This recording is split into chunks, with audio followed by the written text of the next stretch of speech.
Come and listen to my story about a man named Jed. A poor mountaineer barely kept his family fed. And then one day he was shooting at some food, and up through the ground come a bubbling crude. Oil, that is, black gold, Texas tea.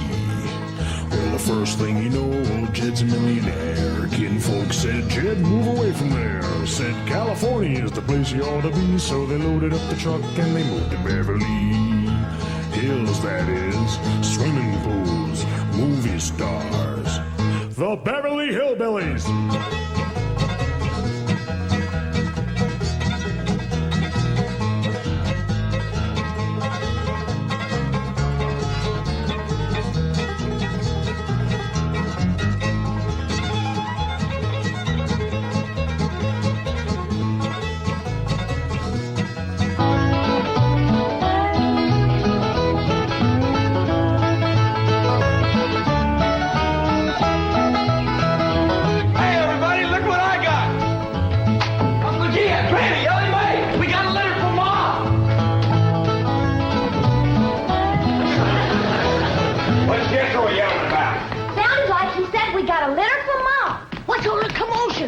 Ellie says, Jethro says Pearl sent us a litter. A litter of what? Did you hear what? No, but I bet you it's kittens. Kittens. Pearl's always trying to give away kittens. Oh, there y'all are. Where's the kittens, Jethro? What kittens? Didn't your ma send us some kittens? Just a minute. Nope, just a letter. Jethro, how could you think that kittens would... Well, come on, sit down. Let's hear what Pearl's got to say.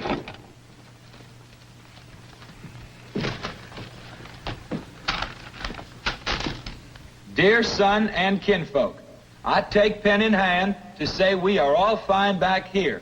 How are you all out there? Just fine, Pearl. That's right. Jethro, I hope you are making good marks in school out there. Ma thinks I'm going to school. Are you in the 5th grade like you would be here? Doggy, Jethro, I clean forgot about putting you in school. We're going to have to get you started today. Can I go too? Well, no, I think Miss Hathaway's got plans to put you in some girls' school. Can I go too? Jethro, I just said it was a girls' school. That's why I want to go. I like girls. I don't. Let's get finished with the letter. After that, we'll take care of school. Your sister, Jethrine, had a narrow escape. A city dude tried to take advantage of her. What does that mean, Paul? Well, that's, well, Granny will explain that to you later. Tell us more about the city dude, Jethro. His name is Jasper He. Jasper He? That's a funny name. Oh, there's a dot in there. His name is Jasper. He wears patent leather shoes and spats on them. Don't sound too neat, does he? He seen your sister at the cabin when I went there to keep an eye on it for Cousin Jed. I know what Pearl went there to keep an eye on. At Mr. Brewster. Well, now, Granny, Pearl's a widow woman. She got a right to look. I ain't knocking it. I got my eyes open myself. At first, I thought the city dude worked for Mr. Brewster, so I drove back out to the cabin to give him a piece of my mind. I could put a bug in that Mr. Brewster's ear. Look out for feathers. Feathers? The more Pearl has her eye on a man, the more feathers she sticks in her hat. That's right. 3 and 8 came in flowing 2,000 barrels a day. And it looks like the new strike's going to be even better. There's no doubt about it. This is one of the richest pools we've ever hit. Yep, everything from here is good news.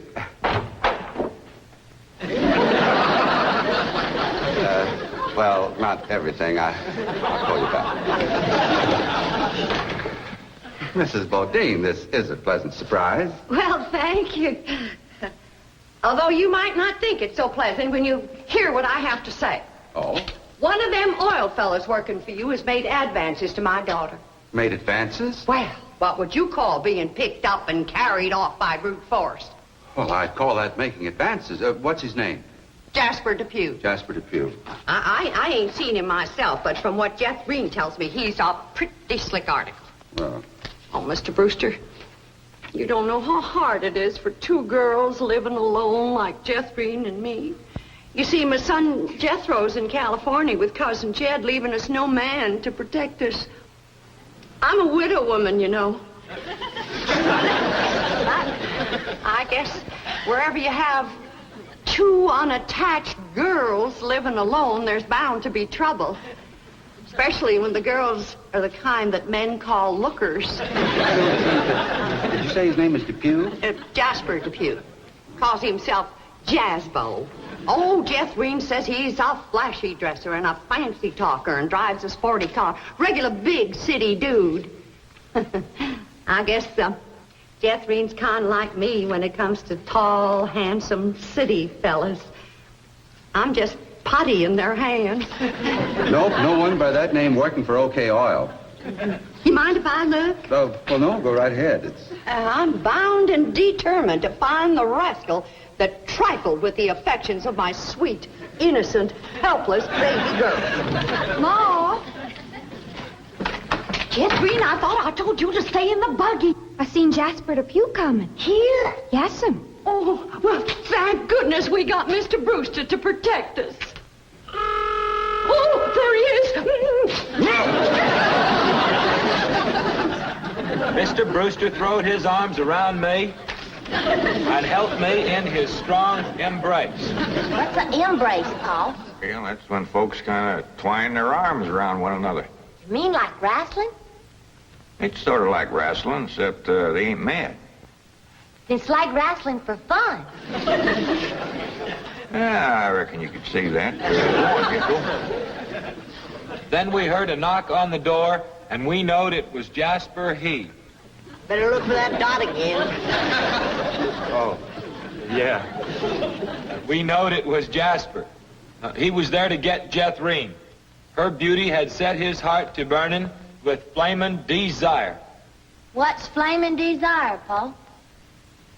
Well, Granny will explain that to you later. Well, I'll try. But you're sure counting a heap on my memory.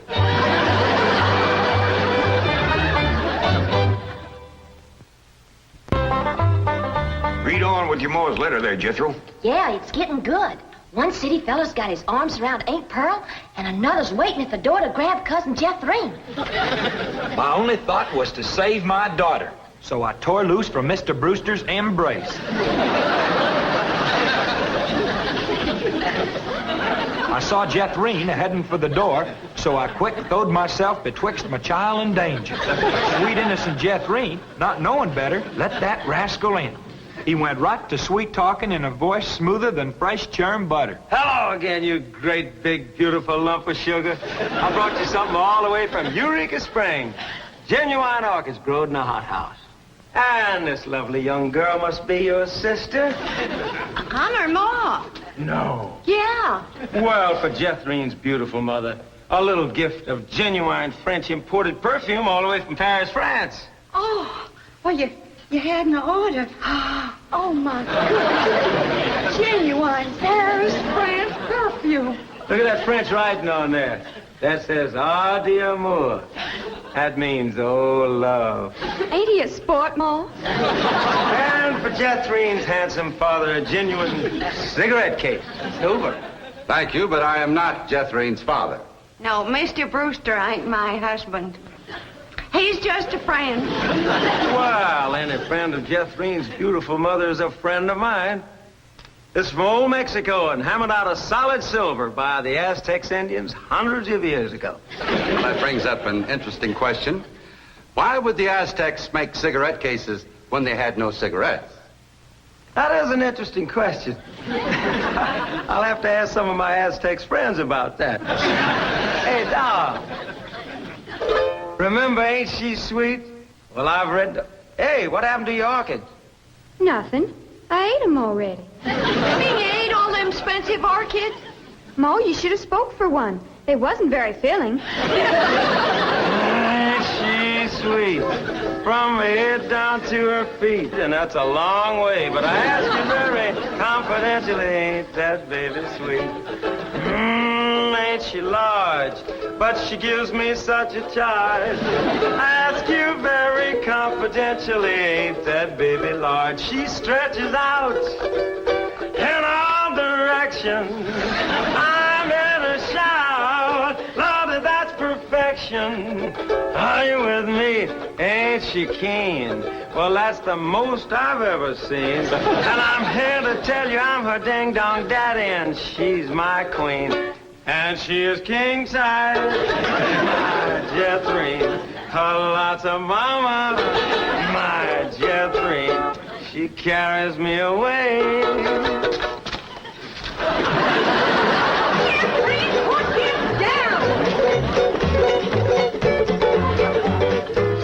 So your sister Jethrine has got herself a steady fella now.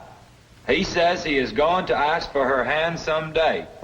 I hope he will take the rest of her, too. Ha ha. Give my love to all and be a good boy. I am going out now to mail this letter and get some more feathers for my hat. As ever, your loving mother. Gee, sure nice to hear from Ma. They're nice here. Jethro, you and me's got to go right out and find a school and get you to going. Granny, you pack up a nice lunch for Jethro to tote along. How about a big mess of poke greens and chitlins with some pole and a big pot of sorghum to dip it in? Fine. Oh, Granny, it don't have to be that fancy. Some of the other boys here in Beverly Hills might not have it so good. They go to complaining to their folks. Let them complain. It ain't gonna hurt none to raise their standard a little. I'll get the truck up to Jed. Paul, please let me go with Jethro. I can help him fight if the big kids in the 5th grade goes to picking on him. I know for sure that Miss Hathaway has got other plans for your schooling. But with Jethro gone, I won't have nobody to play with. Oh, yes, you will. I just remembered something. Mr. Drysdale's stepson is coming home for Thanksgiving. And he's going to be living right next door. And you can play with him. Mr. Drysdale gave me some pictures of him. Here's some pictures of Sonny. That's what they call him, Sonny. He's been going to a lot of schools, and you ought to know some real good games to play. Ain't he something? Yeah, but what? Well, he's a boy. Are you sure? Ellie, just because he's wearing. Well, there's Jethro. Now, you keep thinking about how much fun you're going to be having with him right next door. You know, he does kind of favor that movie actor, Rudolph Valentino. Here's Jethro's lunch. I didn't have time to fix much, but it'll hold him till he gets home from school. I got a little surprise in there. I've been saving it for a special day, and I reckon this is it. What is it, Granny? Deviled hawk eggs. Doggies. Makes me wish I was going to school.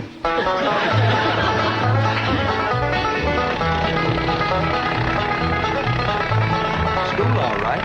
Millicent, Schuyler, and Potts. I reckon them 3 is the teachers.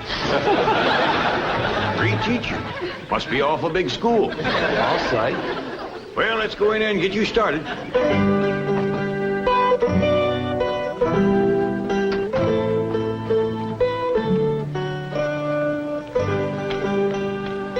you are.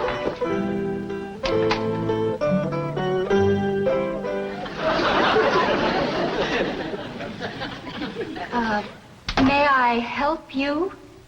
Well, reckon maybe you can. Diana, someone has parked a most disreputable-looking vehicle outside my window. Perhaps it was these gentlemen. Oh?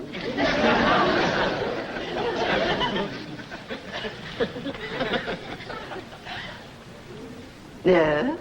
What is it you wish? Well, I'd like to get my nephew started into school. Here? Here's all right if you got room for a desk and his lunch basket. My dear man, this is a most exclusive private school. The tuition is quite expensive. Well beyond your means, I'm sure. Does that mean it costs a lot of money? That is precisely what it means. Well, I can pay you if it ain't over $25 million. 25 million? Yes, ma'am, that's all I got. Dollars? Yes, ma'am. In cash. Yes, ma'am. This is obviously a practical joke perpetrated by one of my envious competitors. What is your name? Jed Clampett, ma'am, and this here... And you expect me to believe that you have $25 million? Well, no, not on me, ma'am, but my neighbor, Mr. Drysdale, he's keeping it in his bank for me.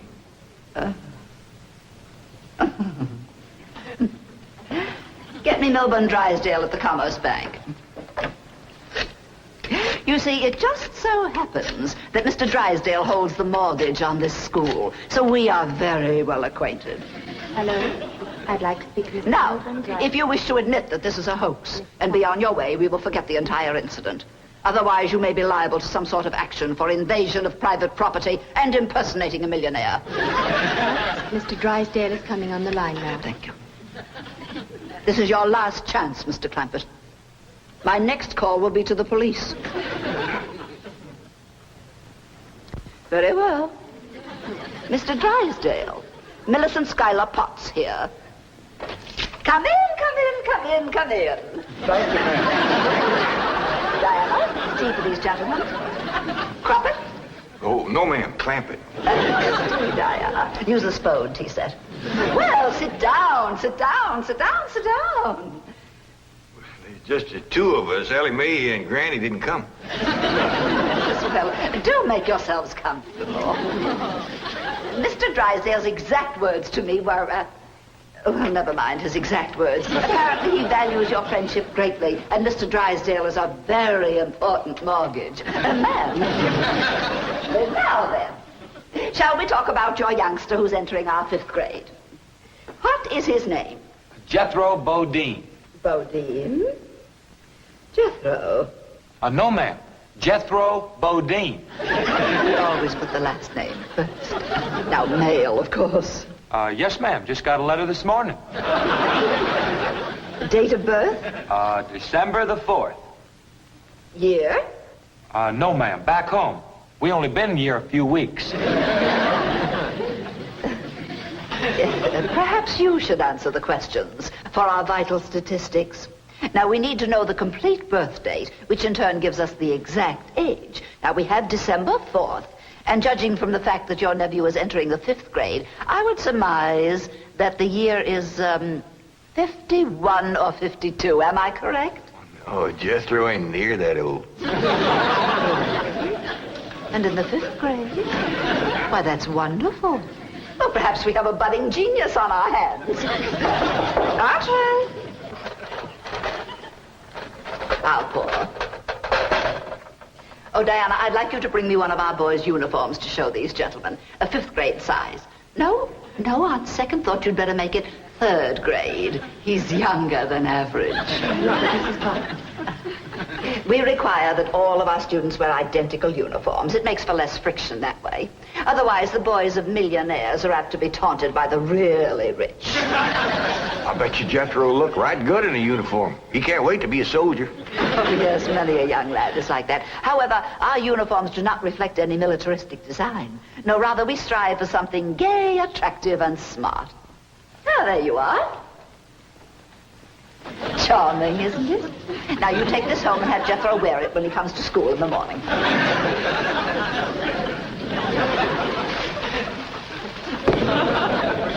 Wear this? Afraid Granny will have to make considerable changes in this before it'll fit Jethro. So tiny? Ma'am. And in the 5th grade? Well, the boy must be a genius. Well, you may be very sure that we will bring him out. If he wears this, he'll bust out. Now then, how do you gentlemen like your tea? We don't know, ma'am. We ain't tasted it yet. Oh, you are the fun-loving one, aren't you? Yes, ma'am.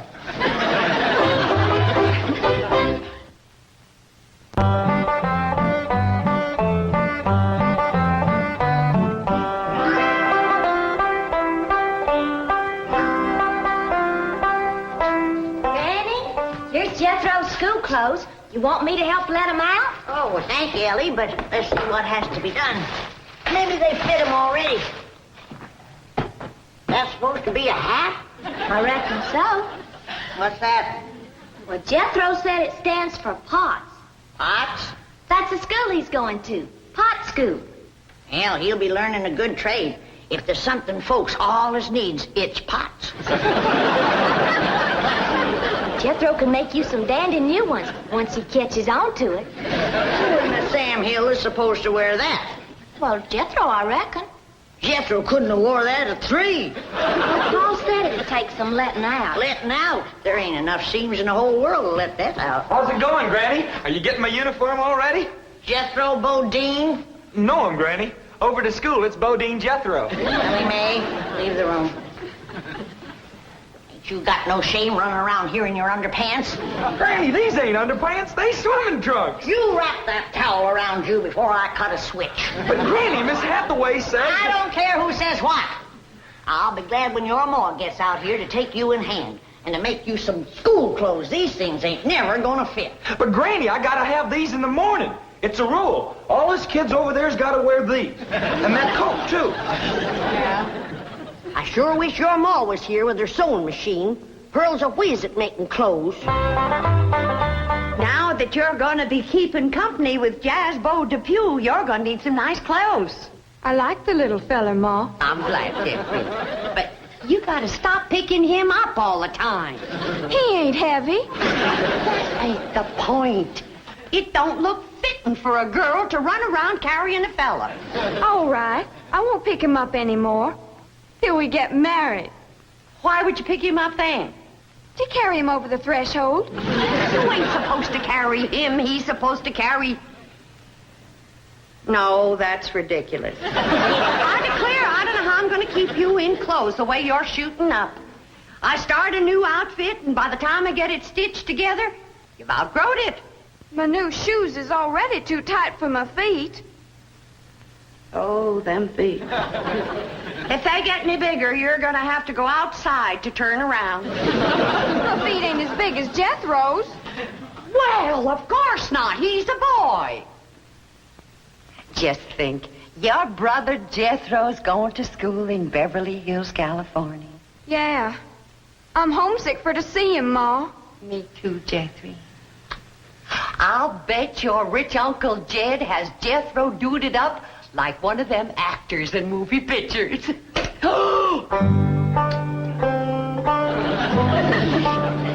I can't understand these Beverly Hills schools. Wearing that uniform ain't gonna make you no smarter.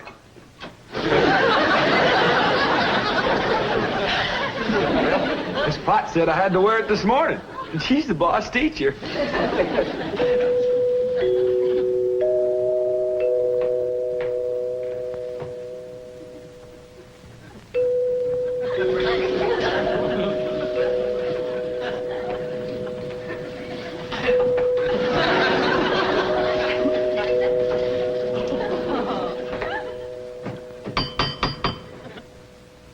Dang, if Jethro ain't right.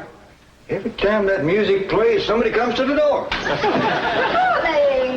morning. Surprise. Good morning, Miss Potts. I decided to come by and drive our diminutive genius to school myself. What? Your nephew, Jethro. Oh, yes, ma'am. Jethro! Come on down here. You got to ride to school. Well, that's mighty nice of you, ma'am. Oh, tut. I'm going to give the boy my personal special attention. I feel that when one... Well, howdy there, Miss Potts. You come to take me to school? Yeah, betcha she is. I want you to be a good boy and make good marks so your ma will be proud of you. This is your nephew? Ma'am, you met him yesterday, remember? Of course, he does look a mite different in his uniform. Granny had a time getting it to fit, but she done it. You are in the 5th grade? Oh, yes, ma'am. Just finished 3 years in the 4th. But I can't. It's impossible. Oh, that ain't nothing. He got through the 1st grade in only 2 years. Under no circumstances can I allow this. Well, say, here comes Mr. Drysdale. I reckon he's coming to see Jethro off to school. Come along, Jethro. Take off. This is the way we go to school. This is the way we go to school. Here's Jethro's lunch. Oh, Jethro! You forgot your lunch. Now, Jethro, you share your grits and fat back with Miss Potts today.